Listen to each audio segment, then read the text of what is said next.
Hey guys, and welcome to Should You Buy It, where all we do is talk a little bit about the game and whether or not we think it's worth the cost.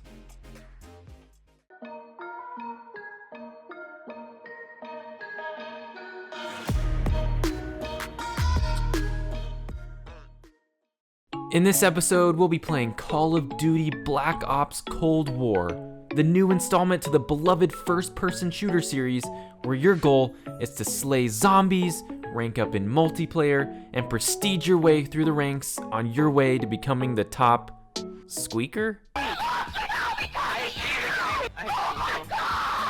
Now, the first question that we always cover in these videos is what stage of development is the game in? And in this case, Call of Duty is in full release and available on PC, Xbox, and PlayStation for $60. So what is Call of Duty Black Ops Cold War? Well, let's start off by talking about the multiplayer. Cold War's multiplayer is a callback to the first big Call of Duty games. This is because they do away with a lot of the excess fluff that you got in the newer ones.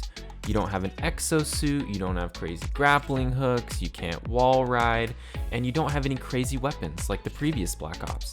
This game is Call of Duty at its finest. Now, some people may not like that they've taken away a lot of these aspects, but personally, we find that bringing Call of Duty back to its original roots is what made the game shine the most. Instead of crazy classes with abilities and such, they add new customization options. A great example of this is the SAM turret. This is an ability that charges up over time that shoots down enemy score streaks.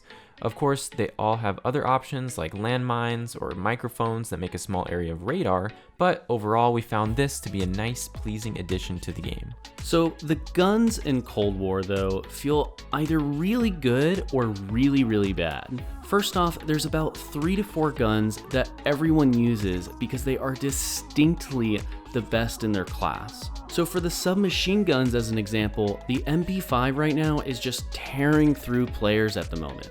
Of course, over time though, this may change as they put out balance patches and the meta develops, but it is still never a great sign to see a game with only one of the many options dominating the entire field. Now, of course, they have a few new game modes, and in this case, the main one we want to focus on is the VIP Escort. In this game mode, your goal is to get your VIP to an extraction point. This play is very similar to how you may play Search and Destroy, as you take turns on offense and defense with 1 life. However, if your VIP dies, the round ends and the defenders immediately win. The catch though is that if the VIP makes it to an extraction site, he only needs a couple seconds to extract. This then ends the round and the offense wins, whereas in Search and Destroy, you would have to defend the bomb for a period of time. We found that this game mode was a bit of a struggle with randoms, but with a full pre-made lobby, we think this could be one of the best additions to the Call of Duty roster of game modes in multiplayer. Now let's talk about Warzone and how they've tried to implement it into Cold War. Well, Warzone is only currently available in the Modern Warfare version of the game, but can still be accessed through the Cold War menu.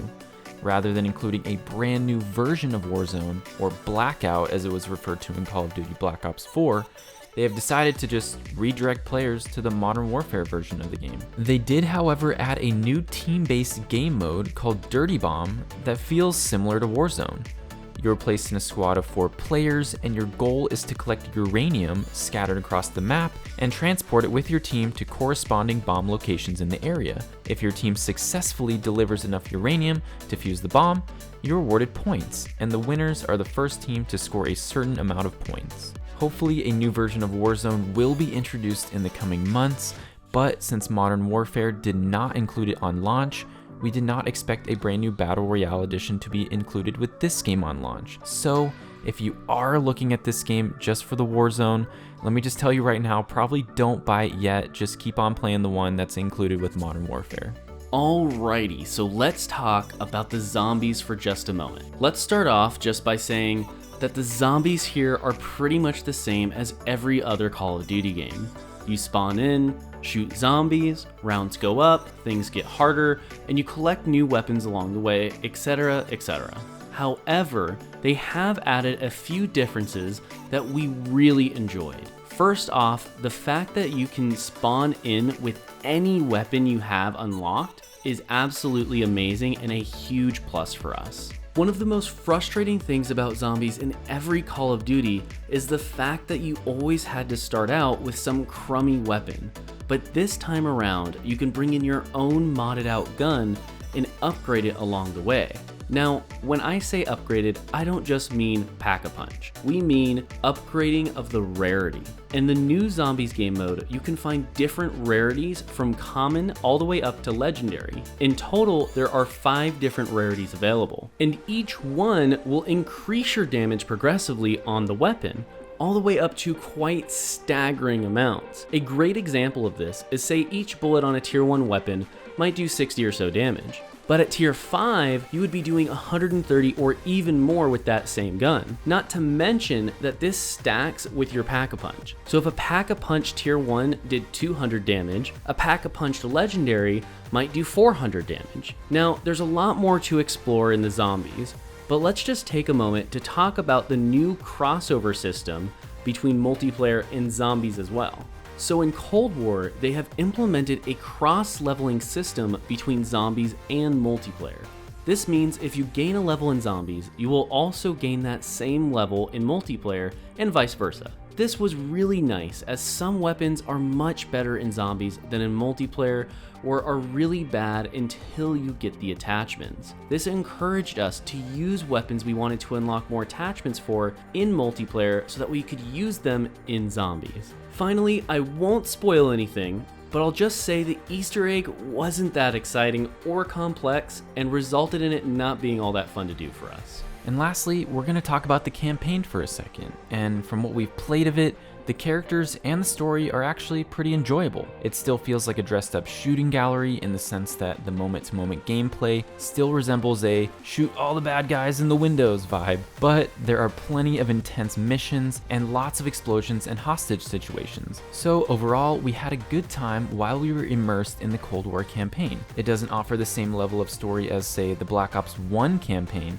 but it still left us satisfied and not feeling like we completely wasted our time while playing it. And now we're going to move into the pros for the game. First is that they added HP bars in multiplayer, which really helps you to understand how much damage you are doing to the enemy. Then they went a step further and also added damage values and HP bars in zombies, which we found super helpful and very satisfying. Next is that the big team battle actually feels a lot better in Cold War than it did in Modern Warfare. The last thing that we really liked about this game was the zombies and multiplayer cross-leveling aspect. Now it just feels like you can play whatever game mode you want and still make progress in leveling your guns. So for the cons, the first one we have is that the gameplay does not try and be a competitive shooter game. And what I mean by this is that we found it really a big bummer that Call of Duty still really doesn't have any real competitive scene for those players who like that kind of thing. So next up, we have that the gameplay just felt a bit clunky. I mean, compared to other Call of Duty games, there was a significantly larger amount of lag. There were other little issues like guns just didn't feel smooth, and I mean, it all added up to make the game not feel super comfortable. So probably the biggest con we have is that there is no true Warzone. They literally just shared the link to the previous one and it boots up the old game. It's just the dumbest thing ever. And finally, as we are PC players, we found that the game was pretty poorly optimized, and this made it a big problem for us. Now, it may be different for other consoles, but on PC in particular, it was pretty bad. So that brings us to the rating for the game, and when we rate games, we want to get 1 hour of enjoyment for every $1 that we spend on the game. So for this game in particular, we would want to get a whopping 60 hours of enjoyment out of the $60 that we spent. So after putting 24 played hours into this game, we give it 8 out of 10 potatoes. Yeah, I mean, this is Call of Duty. You will most likely get your hours out of it, at least if you liked any of the recent Call of Duties, that is. But at the end of the day, it just had a few issues, such as the optimization on PC and there being no true Warzone, which is what really dragged down that rating, at least for this game. Now, if you want more money-saving content, consider subscribing to our channel, where we release new videos every single week where we spend the money so you don't have to. Make sure you guys smash that like button, and as always, Thank you so much for watching, and we will see you next time.